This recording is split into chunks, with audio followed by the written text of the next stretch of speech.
What's going on, people? What's really good? It's your boy Marvlat, and this is the Nerds in the Hood. Folks, 'tis the season, as they say, holiday season. Whether you're shopping, getting the decorations ready, welcoming family that's going to be coming in for a little while, anything that you're doing, you already know the vibes. It's that time of the year. For me, the holidays is definitely special because what I like to do is I always like to look at two very special things, which is holiday specials, whether it be movies or TV shows, or I like to check out what's going on with more of like the end of year stuff, like the best of the year in terms of music, movies. I like to check my Spotify Wrapped and my YouTube end of year music joints and all of that stuff. So I'm kind of that's kind of my niche, you know what I mean? Like that's just my thing at the end of the year. So what I wanted to do was talk about a movie that I actually saw, though. That's different. But I like to tell you guys, like, this is usually my kind of holiday vibe.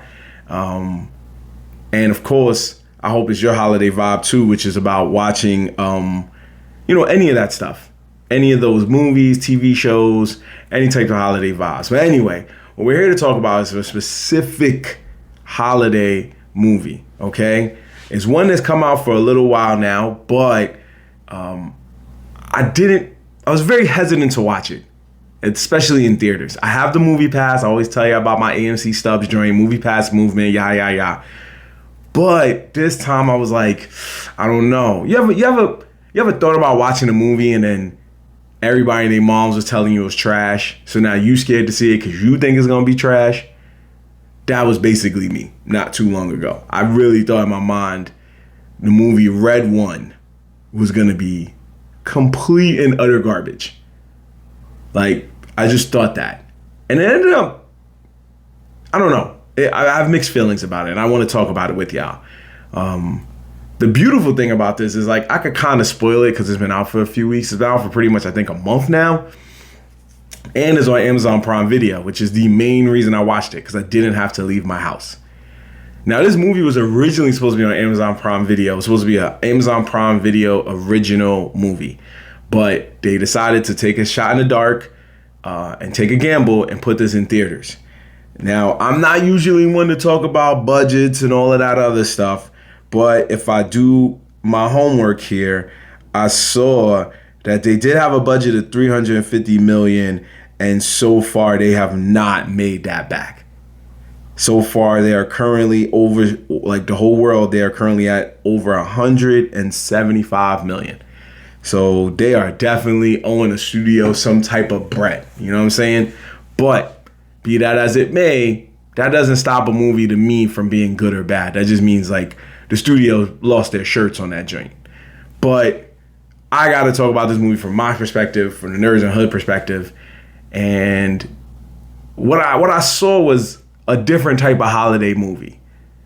Now, I don't know if you people remember the movie Violent Night, which had David Harbour as a Santa Claus that had to save a little girl and her family from getting like kidnapped and robbed and possibly worse by a group of like terrorist thugs that were led by John Leguizamo. I don't know if y'all remember that.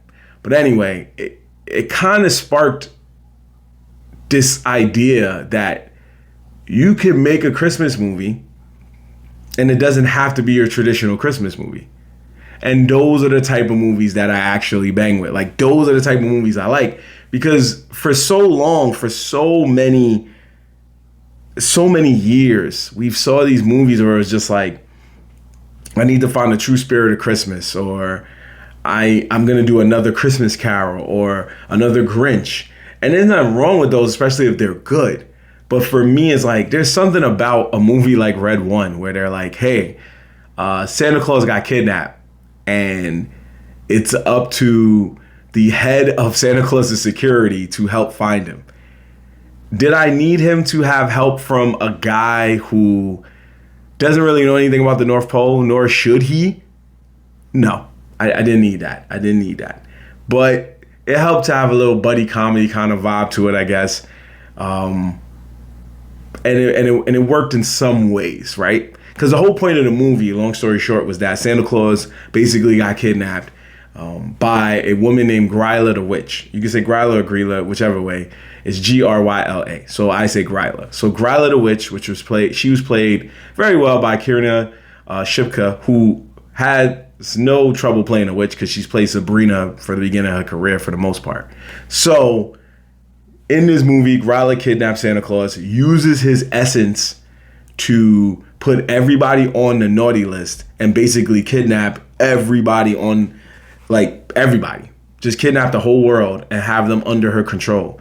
Now, what was going to happen then is she was going to put them in a little snow globe, which they all kind of just were there. This is like her own personal collection, which was it was a little crazy, you know? But that just shrunk them into a snow globe, and that was really kind of it. Like, then I guess she was just going to have them, like, follow her for the rest of her life.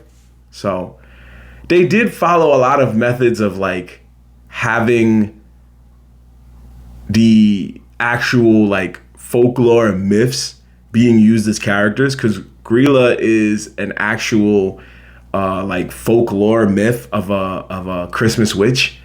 And Krampus, who was also a character in the movie, he plays Santa Claus's brother. He's also celebrated on December 5th in other countries outside of America. So it did have that kind of element of using that, which was cool. It was creative. Like, how often do you hear about Grilla the Witch? I know I don't hear about her often. Krampus, yeah, we used him in a few things, but how often do we really hear about it? You know what I'm saying? So to use it in that style was okay. To go with a method of like, hey, Santa Claus got kidnapped and we need to find him, that was all right too. But I think where the problem lied was in these few factors. One, it was the fact that they still did kind of go with the Christmas trope of like finding ways to be a nice person and to not be a bad person, finding ways to celebrate the real true spirit of Christmas. Although in their defense, they tried to use it more of a modern vibe, because in today's world, we freak out when we can't find the presents that we need, even when we're not last minute shopping. We get upset, we cause a tantrum, we're running through the stores, we're fighting people over gifts. We know this, we've seen this. I'm a person that always like wanted the latest video games when Christmas was hitting, because that's how you get it for free from your parents, from your friends, whoever's going to give you that gift, right?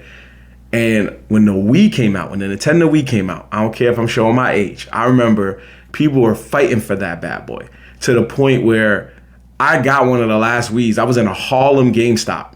Oh my gosh, shout out to this brave soldier who blessed me with the last Wii, triple bagged it so nobody could see me walk out with that Wii so I can get home safely with the Nintendo Wii. You know what I mean? Like, that is how real it was. PlayStation 5, same example. People was scrapping for PlayStation 5s. Scammers was on the block selling you PlayStation 5s because it was that hot of a commodity, and it was during the holiday season. So it did kind of use those elements, which was cool. But what I just felt like those tropes have been played out so many times that it was just like, all right, it kind of falls flat a little bit at times where it shouldn't have. And there was and again, like I said, in their defense, they tried to use it in a more modern light. And because of that, The Rock's character was Santa's right-hand man. He was just like basically head of security. He was always following him around, watching him, making sure nothing bad happened to him, which was whatever. He's security. They treating Santa like he's the president or the king or something. And this guy's job is to make sure that Santa Claus is okay. And The Rock's character, lost, what was his name? Cal? Yeah, I think his name was Cal. And his character, Cal, lost the Christmas spirit because of the way he saw people acting in the world. And Santa was trying to help him get it back, and he got it back through teaming up with Chris Evans' character, which, let me make sure I got the names right because I've been flipping through pages. Yeah, Jack O'Malley. Chris Evans' character was Jack O'Malley, who played a hacker, scammer kind of dude, help people get the job done, help people find missing people. And he was in a bit of a rut, and that's where the Christmas trope comes in. He's a deadbeat father who is divorced from what it looks like, or at least just he has a baby mom who don't rock with him no more. And now his son is losing faith in him and all this other stuff. Like, that stuff you've seen in Christmas movies. So that's why I was like, they still got to throw that in there, which is kind of whack. But what they did, like, some of the things that was cool was like, all right, when they was like fighting people and stuff. You know what? Because I'm trying to find a way to be nice about this review, because I don't think it was trash, but I realized something. I found the reason why this movie wasn't as bad as a lot of people make it out to be, at least in my perspective. When I was looking up more information about this movie, right, I have found out that the original name for this movie was going to be called The Christmas Avengers, which would have been corny due to the fact that Chris Evans, who played in the actual Marvel Avengers, was in this film. And the reason they called it the Christmas Avengers was because majority of the main cast played in comic book films in the past. Dwayne Johnson was Black Adam. Lucy Liu was, I think she was one of the bad guys, I forgot her name, in Shazam 2, right? Chris Evans, you already know, Captain America. He was also the Human Torch in the Fantastic Four movies of prior. And J.K. Simmons is also J. Jonah Jameson in the Spider-Man films. So because of that, they felt like, yeah, we got ourselves a little Christmas, superhero team-up film, and we should do that. And they wanted to call it Christmas Avengers, and they didn't, which thank God they did it, because that would have been so corny, because only 2 of them were in Marvel films. But at the same time, it was like that would have lost the meaning of what the movie was really about. But a lot of things that happen in the movie are very reminiscent of like superhero films. They battle Grilla on a big bridge. Grilla is a witch. Who else? What other superheroes you remember battling a witch on a bridge? Thor, the third one, right? Ragnarok. He fought Hela on the bridge. There's a scene where Jack O'Malley walks into his room and he gets bombarded by a group of dudes who basically work for Santa Claus because they thought he was the bad guy. And the fight scene is very reminiscent of, I believe, Captain America, either Civil War or Winter Soldier, one of the 2 of them. It was like one of those scenes where Captain America was getting jumped and he just beat everybody up, whether the elevator scene or whatever. But it was a similar dream like that. And Dwayne Johnson character Callum had a arm brace which allowed him to, get this, I'm not making this up, it allowed him to shrink and grow items as any time that he wanted. With no sense of physics or logic, he just was able to take toys. That was my shoe. He was able to take toys and shrink them and grow them as he wanted to. Come on now. That's Ant-Man 100%. And the way, if you see this movie, I promise you, you are going to sit there and go, so this is Ant-Man Saves Santa? Because Dwayne Johnson was doing the same moves that Ant-Man does when he shrinks and punches people and runs under them and jumps back up and punches them again. It was the same exact skill set. So for me, I think I was getting hyped because I was like, man, this feels very reminiscent. But then there was a part of me that was like, did they just take superhero tropes and just kind of took movie scenes and ran with them? I don't know about that. Like I was about to call it J. Jonah Jameson. J.K. Simmons wasn't bad because he's played Santa Claus before. I think it was a movie called Red, but he's played Santa before, so this was nothing to him. But the movie was that's what really messed it up from being a great movie. It lost whatever it was trying to do. Whatever the message it was trying to hit was not hitting hard enough. And between the cool things like, the reminiscence and the Easter eggs of superhero films, and between the cool things like him fighting the snowmen, which then got disappointing because you found out all you have to do is take the carrot from out of them and they just evaporate. Anyway, to take those things, you kind of had to take everything with a grain of salt. But I think it's just, for me, the reason I'm on the fence about really calling it trash and not trash is the fact that it's a Christmas idea that's not normally done. And I just think if it wasn't in theaters, it'd be okay. It'd be like, hey, I see this. It is what it is. And I am mad at it.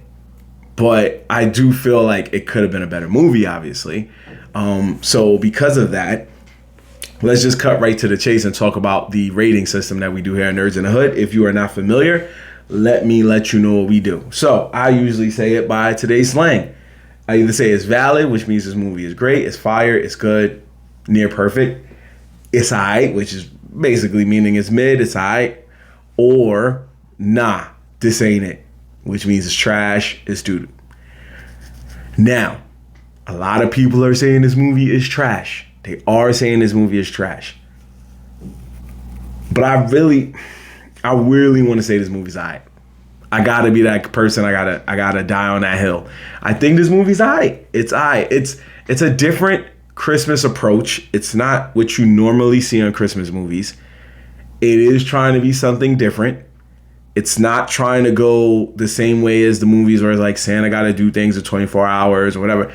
It's really trying to tell a simple story of like Santa is real and here we're saving him. Now, they did have a scene also to point out that there are two countries, which I think is Belgium and Denmark or something. It was two other countries. It was two countries. I think the Netherlands or Belgium or one of those, to say that they don't celebrate Christmas, so they don't want Santa to get caught up. So they did simulation runs where he didn't get caught up.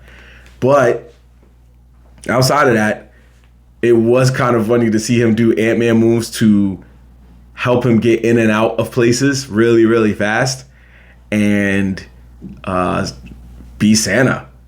As I said, I thought for a Christmas movie it was all right. And when you really look at things, if you've seen that Jack Black movie where he plays Satan and Satan is trying to help the kid, like because he thought the kid was, I don't know, because the kid thought he was Santa, but he expelled Santa wrong and he got Satan instead. This is better than that. Jack Black is a legend, don't get me wrong, but this movie is definitely better than that. It's definitely better than that. I just feel like this movie should have just been best left to Amazon Prime. It should have just been like a quick one-off film for holiday season.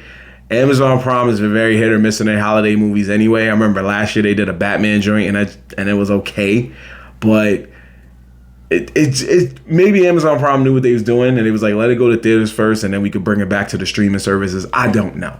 But what I do know is I think they dodged the bullet, but I think they also should have just kept it on Amazon Prime. It shouldn't have been in theaters because as clearly it didn't make the money back that it was supposed to make. It should have. But it's just the way they went about it was cool. But again, there's questions you'll ask when you watch it. For example, how did Jack O'Malley find the North Pole? No, not even how did he find the North Pole? That's the wrong question. The question is, because there's a scene where you find out that Jack O'Malley's character is nicknamed the Wolf, and because he can find things real easily. And he found where Santa Claus's hideout was at to then give said information to Grila's goons so they could find Santa and kidnap him. Now, the only problem with that is Santa's, they definitely say this, Santa's hideout is basically surrounded by a bubble to make sure nobody can see it. So how did he see it? And then later be in disbelief because Santa Claus came to him. Actually, now he's like, oh snap, Santa's real, but you found the coordinates. Let me stop before I change my mind. Because there was also a talking polar bear who really didn't do much of anything. And when the goons came and got him, they got him. And he didn't do nothing. He folded. And they had to save him. But be that as it may, holiday movies you have to take with a grain of salt because it's just about being in a holiday spirit and having fun during the holidays. But I just don't want to watch the same things over and over again. I've seen A Christmas Story. I've seen The Grinch. I've seen a lot of these other ones. So to watch this one, it was a fresh take on a Christmas movie. It just wasn't that good. That's all. That's all I'm saying. That's why I'm in the holiday spirit. I got my red on, I got a gift I got from my mom's not too long ago for Christmas. So I'm just showing that off. I'm just saying if you need a holiday movie and you've seen them all, it doesn't hurt to give Red One a chance. It doesn't. If you watch it and you say, hey, maybe next Christmas, let's watch something else. Not a bad idea, but it doesn't hurt to give it a chance to watch it once. That's all I'm saying. Anyway, folks, that was another edition of a Nerds in the Hood review. And we reviewed a Christmas movie. We'll be back with another video really soon. I usually do most of my videos throughout the week. And make sure you follow us on all social media. I'm getting back on the content game. Took a little break off to take care of some personal things, but I'm back. Follow us on all social media using the link tree in the description below when you see it. And I'll catch y'all next time. Peace. We just reviewed Red One with the real one. Catch y'all next time, folks. Nerds in the Hood. We off this.